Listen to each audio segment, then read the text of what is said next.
গত ভিডিওতে বলেছিলাম আপনি কিভাবে P2P থেকে ইউএসডিটি কিনেন। এরপর অনেকেই প্রশ্ন করতেছিলেন আপনাকে যে ইউএসডিটি দিচ্ছে ওই বিক্রেতা আসলে কোথা থেকে ইউএসডিটি পেল।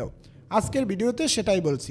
একজন P2P বিক্রেতার ইউএসডিটি আসে মূলত তিন উপায়। প্রথমত সে বাইন্যান্সের স্পট মার্কেটে ডলার অথবা অন্য ক্রিপ্টো দিয়ে ইউএসডিটি কিনছে, যেমন বিদেশ থেকে ডলার পাঠিয়ে বাইন্যান্সে জমা আছে, তারপর সে সেটা ইউএসডিটিতে কনভার্ট করে P2Pর মাধ্যমে বিক্রি করছে। দ্বিতীয় মাধ্যমটি হলো সে নিজেও আগে কারো কাছ থেকে P2Pর মাধ্যমে কিনছে। যেহেতু আপনি বিক্রি করতে গেলে আন্তর্জাতিক রেটের চাইতে কম দামে বিক্রি করা লাগে, আবার আপনি যখন কিনতে যাবেন তখন আন্তর্জাতিক রেটের চাইতে 5 থেকে 15% বেশি দিয়ে কেনা লাগে। তার মানে যে বিক্রি করছে তার ইনকামটা অটোমেটিক চলে আসে। তৃতীয় মাধ্যমটি হলো ফ্রিল্যান্সার। ওরা একজন বা দুইজন ফ্রিল্যান্সারের সাথে খুব কানেক্টেড থাকে। ওই ফ্রিল্যান্সার যখন বাহির থেকে কোনো পেমেন্ট আনে সরাসরি ওরা বাইন্যান্সের মাধ্যমে আনে, যে মূল্যটা হয় সেটা বাংলাদেশি ব্যাংকের মাধ্যমে ওই ফ্রিল্যান্সারকে পরিশোধ করে দেয়।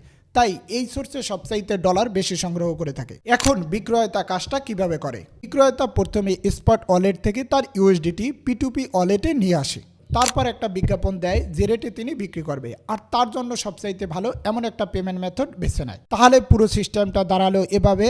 একজন বাংলাদেশি বিক্রেতা প্রবাসে থাকা তার ভাই বোন অথবা আত্মীয় স্বজনের কোনো একটা মাধ্যমে তিনি ডলারটা সংগ্রহ করে, এরপর সেই ডলারকে ইউএসডিটিতে কনভার্ট করে, আর এখন P2Pতে বেশি রেটে বিক্রি করছে।